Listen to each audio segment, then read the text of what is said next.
শ্বশুরকে বাবা বলা জায়েজ আছে না নেই?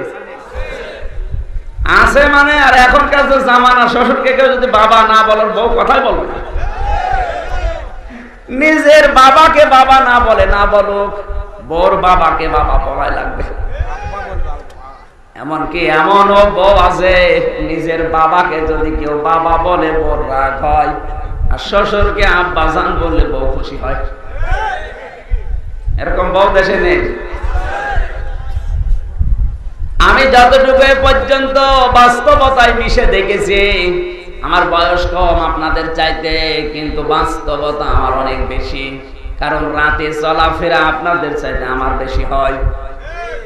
রাতের বেলা সারা দেশের এই 64 জেলা সহ বিশ্বের যে কয়টা দেশে ঘুরেছি, রাতের বেলা দেখেছি